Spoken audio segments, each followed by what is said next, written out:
De regreso en la conversación con Sebastián Sichel. A propósito, si quiere enviar sus preguntas, hágalos a través de las redes sociales y también aprovechemos el número de WhatsApp que aparece en pantalla. Hablemos de su programa de gobierno, hablemos de los primeros 100 días, qué propone y particularmente qué pasa con el tema de las pensiones de alimentos. Sí, quiero tomar 3 medidas los primeros 100 días. La primera es abrir los servicios públicos de más uso hasta las 6 de la tarde, aumentando la dotación de funcionarios. El problema del Estado, es raro que en el Estado en el siglo XXI uno haga una cola en el registro civil y a las 2 de la tarde te cierren la cortina y uno diga, ¿cómo? Necesito el carnet de identidad, y eso vale para la licencia de Compin, vale para la inspección del trabajo, vale a veces para los hospitales públicos. Entonces tenemos toda una medida extraordinaria con aumento de dotación. Para los primeros 100 días todos los servicios públicos empiezan a atender a las 6 de la tarde. Quiero decirlo abiertamente, esto no es culpa de los funcionarios públicos. Ellos sacan la cresta. El problema es que tenemos doble dotación y tenemos que hacer dobles turnos, que es lo que hicimos en el banco al Estado. Pensión y alimento. Esta es la tragedia más grande escondida de Chile. Apareció con el retiro del 10% de las AFP, pero cerca de 1/3 de las mujeres en Chile crían solos a sus hijos. Yo soy un ejemplo práctico de esto. Nadie les paga la pensión. Ese hogar tiene una probabilidad 10 veces más alta de ser un hogar vulnerable en el mediano plazo, y nosotros vamos a garantizar el pago de la pensión. ¿Qué significa en la práctica? Que la presentación de la demanda de la mujer lo que va a provocar es que si no hay pago del padre, el Estado paga la pensión, a que fija el tribunal, y el Estado después persigue a ese padre que no pagó, pero no le pasa a la mujer en la responsabilidad. ¿La mujer no va a ser la detective privada? Eso que pasa, bueno, tú lo veíamos todo el día, me pasaba a mí que, hola, ¿dónde vive? ¿Cuánto gana? ¿Qué bienes tiene? Notifica no sé quién, y al final le pasa la responsabilidad a la mujer y no al Estado, que debería ayudar a esa mujer, porque esa mujer trabaja, cuida al hijo, lo mantiene y más encima tiene que andar jugando al inspector Gallete en el camino. ¿El Estado se va a hacer cargo de esa persecución? Obvio. Todo, mira, sentencia, se declara el pago de la pensión, no se deposita la pensión y la persecución empieza a ser del Estado al padre. Pero que sea una persecución real, claro, porque en principio está muy bien, pero a su vez lo que hace es exime de responsabilidad a quien no cumple. Es que el Estado de Amaro tiene todas las herramientas para hacerlo, pues el Estado tiene toda la información de la persona. ¿Qué le pasaba? Me tocó ser abogado en esto. ¿Qué le pasa a una mujer? ¿Dónde vive? ¿Y por qué voy a saber si hace 10 años no sé dónde está este gallo? Voy a saber ahora dónde está, pero el Estado le saca el carnet de identidad, tiene la información del servicio de salud. Entonces es mucho más fácil la persecución. ¿Y qué propone que pueda hacer el Estado para combinar a esa persona? Retención de impuestos, publicación en un registro morosos, ojalá DICOM. Yo no estoy de acuerdo con el proyecto de ley ahora que arma un registro especial. Yo debería publicar en DICOM y quiero cambiar eso.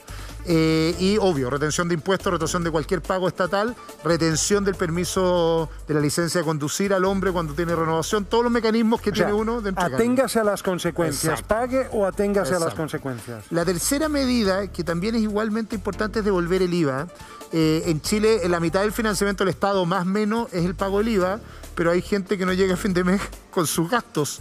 Y es ridículo que pague el mismo IVA por el pan que pago yo cuando compra su marraqueta, cuando esa persona no puede llegar a fin de mes. ¿Y el corte lo hace con el registro social de hogares? La mitad de los hogares de Chile van a devolverse el IVA de los alimentos, según la canasta de alimentos, y de los medicamentos. El registro social de hogares cambia. Hoy día ya empecé a trabajar en esto con alguien que trabaja en el programa, incorpora gastos. El problema de nuestro registro social de hogares es que solo te evalúa tus ingresos y tu patrimonio, pero muchas veces vive contigo alguien, con una persona con discapacidad o un adulto mayor, y hay gastos incorporados a esa vida que el registro no lo mide. Por lo tanto vamos a incorporar gastos para poder hacer una buena evaluación social de la persona. ¿Y de dónde va a recaudar entonces? Estamos hablando, y para aquellos que estén sintonizando, la pregunta en cuestión es: ¿cuáles son las cosas que efectivamente estaría por cumplir en esos primeros tentativos 100 días de gobierno? Pero es importante lo que dice Amaro. ¿Cómo recupera el Estado entonces lo que deja de ganar por el IVA? Voy ahí. Y una tercera cosa, para terminar las medidas rápidas, es que un seguro de vivienda que te permita usar de tu seguro de cesantía el saldo, el 30% que no retiras, para pagar el crédito hipotecario cuando te quedas sin pega. Es bastante simple, tú puedes retirar hasta el 70%, hoy día decreciente, yo creo que sea 70 parejo, pero el 30 adicional directo para el pago del crédito hipotecario. Si uno se queda sin pega, ese 30% justo lo que uno paga en general entre arriendo y crédito hipotecario, y puedas pagarlo. Y cortito, hablando de vivienda, antes de pasarse a ese punto que quedó pendiente, 600.000 viviendas es el déficit que tenemos. ¿Cómo piensa usted sanear eso? Son un poquito más que eso, porque son 600.000, pero de mantenimiento mantención de viviendas sociales malas de los 80 hay como 300.000 más. Dos cosas, un banco de suelos del Estado, las propiedades del Estado deberían estar disponibles para construir viviendas sociales. Esto pasa en Los Barnechea, pasa en Los Prados. Como ejemplo, ¿cómo qué? Mira, los terrenos, cuando uno camina y dice hay un sitio de y pregunta de quién es, no es de la municipalidad, es del ejército, es del Estado, y lo que pasa con las viviendas en Chile, que se están demorando 10 años en promedio entregarse, es que no encuentran suelos. ¿Qué vamos a hacer en el Estado? Un banco de suelo. Este terreno es estatal y se va a usar prioritariamente para la construcción de viviendas. Pasan Los Barnechea, pasan Los Prados, pasan Antofagasta, y por lo tanto lo que hace el Estado no especula con su patrimonio, sino que lo pone a disposición para construir. Y eso desata... ¿Y viviendas de qué metraje? ¿Viviendas de qué metraje? Hoy día están en 60, 58 promedio y seguir aumentando la construcción, ojalá llegando a los 70 metros para domicilio, pero va a depender mucho de la capacidad económica del Estado. Y eso en viviendas sociales, pero ¿qué pasa, por ejemplo, con los guetos verticales, que son viviendas particulares?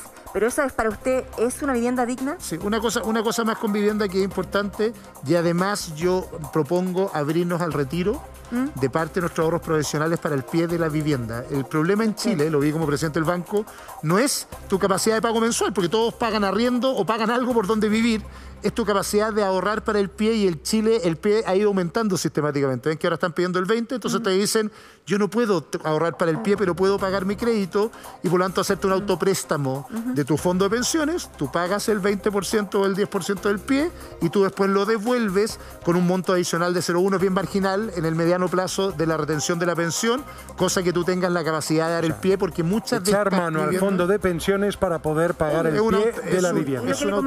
Una cosa con los guetos verticales, sí. Hay mucha gente que vive en esos lugares, y por eso no me gusta la palabra guetos verticales. A mí tampoco, pero porque para es discriminatorio, claro. porque ¿Sí? Para ellos vienen saliendo una media agua como la que viví yo, y es la primera oportunidad de tener una vivienda. Lo que tenemos que hacer es otra cosa, que es regular la cabida, se llama, que es la construcción en altura sin espacio físico de ubicación. Y en Chile hay una mala regulación de la cabida porque es libre, por lo tanto tú construyes altura y no tienes un espacio físico de desarrollo, por lo tanto tanto espacio público como altura de esas viviendas, porque no puede ser que tengamos viviendas sin espacio público desarrollado. Hay algo especialmente interesante que tiene Boric que no tiene usted, que es, por ejemplo, la condonación del CAE, el crédito con aval del Estado. Sí, cuidado con la condonación. Yo soy partidario de condonar a todos aquellos. Son dos medidas bien concretas. Pero es inversión en capital humano. Es que por eso, pero cuidado, porque yo tampoco hay CAE en general de gente que hoy día son doctores y pueden pagarlo, y también tú necesitas solidaridad en el sistema. O sea, si yo fui abogado y estudié con CAE y tengo una buena renta, no es malo que termine pagando, porque eso genera más fondos para el Estado. Una sociedad que solo piensa que podemos hacer todo gratis genera un problema. Sí creo en condonación, no digo que no. ¿A quiénes? A todos los que están bajo los ingresos promedios, a todos los que están bajo la línea de la pobreza, a todos los que podían optar a gratuidad universitaria antes. Pero el universal no, por lo que te digo un médico. Me parece que un médico que gane 5 o 6 millones debería poder reponerle al Estado para armar un fondo solidario.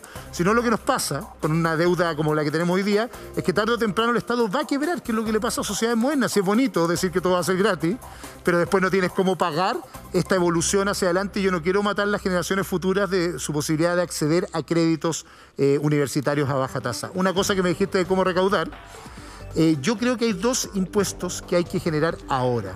Uno, que son impuestos verdes. Acá en España de crear un impuesto especial por las botellas plásticas PET, que yo estoy disponible, que recauda en España 700.000 euros, y yo creo que en Chile podría ser altamente recaudatorio, que impuesto a las botellas plásticas, mira el desastre que tenemos en general, y otros impuestos verdes asociados como el diésel, que están en la propuesta del programa. Y además, impuestos a alimentos no saludables. Eso es una gran deuda en Chile. Nuestro problema en Chile se llama obesidad, esa es la verdadera pandemia chilena, y yo propongo una tasa específica que está en el programa para aquellos alimentos altos en azúcares, altos en sales, altos en grasa, no solo los sellos, sino que pasar a un impuesto recaudatorio, cosa que sea más caro tomar una bebida gaseosa no light que una light. En Chile cuesta lo mismo, lo que es absurdo. La mayoría de los países de la OECD ya avanzan en estos impuestos que afectan a grandes industrias. Cuando me decían los empresarios me da risa, yo les quiero pegar en las canillas a aquellos que venden alimentos que no son saludables, pero además nos están provocando una crisis sanitaria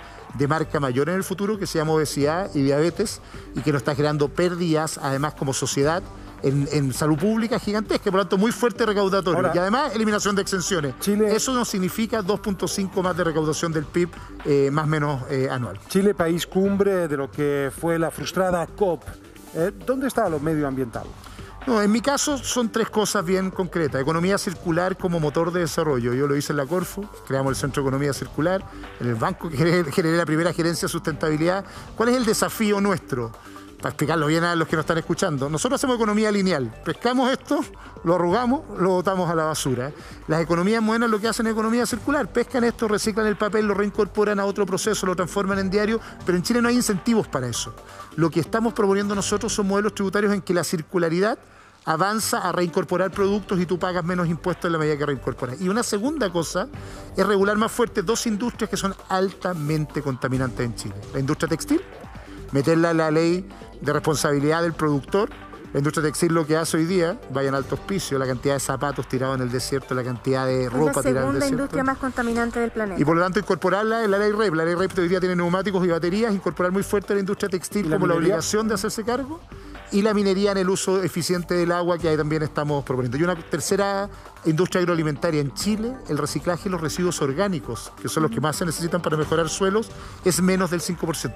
Y por lo tanto incorporar también muy fuerte la industria agroalimentaria la obligación de incorporar los residuos orgánicos al ciclo productivo.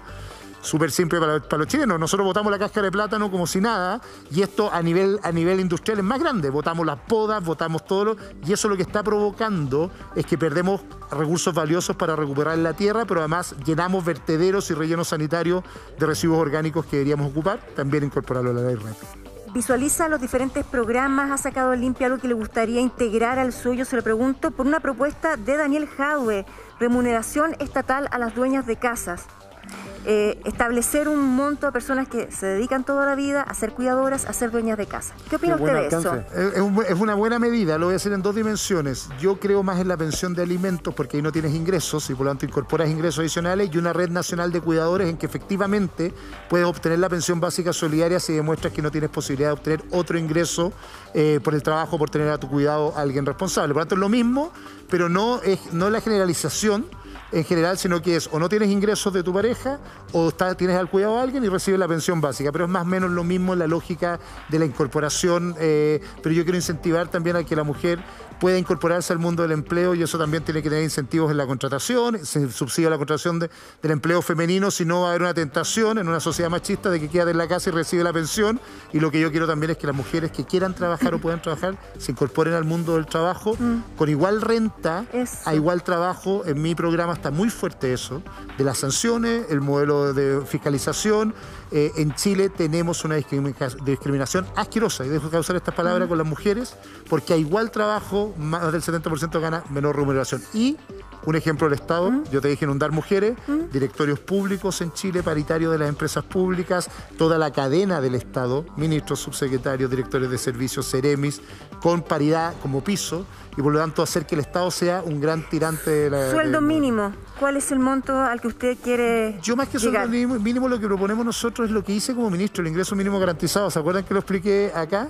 Tú puedes matar a muchas pymes si subes el sueldo mínimo muy alto y las pymes no tienen capacidad de pagarlo. Hay algo que Daniel Jadwe no entendía nada, y lo vimos en un programa, que es más o menos 700.000 micropymes en Chile, generan 700.000 empleos y contratan a 1 o 2 personas. Y adivina quién contratan.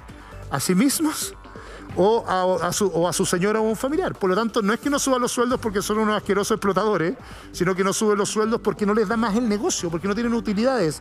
Alguien que tiene un carrito completo y se paga a sí mismo, se paga el mínimo, porque no vende más. Si tú subes el sueldo mínimo, quiebras a cientos de miles de micropymes en Chile. ¿Qué es lo que propuse? Ser que propongas lo que ellos han propuesto también, que es un subsidio paralelo para las pymes. Es que yo lo propongo como lo hice como ministro, el ingreso mínimo garantizado, que es lo mismo, que es un aporte solidario permanente, aporte de remuneraciones permanentes le pusimos, que también lo propone Briones y hay que rescatarlo para el programa, que viene de esta propuesta mía como ministro, que tú complementas ingresos con ayudas estatales hasta el tope de las grandes empresas. Las grandes empresas no, pero toda la cadena hacia abajo, a esa pyme le dices, yo voy a poner un sueldo mínimo, en mi caso en mi programa, que más o menos está en 400.000 pesos, y lo que te falte para llegar a ese monto lo aporta el Estado al bolsillo del trabajador directo.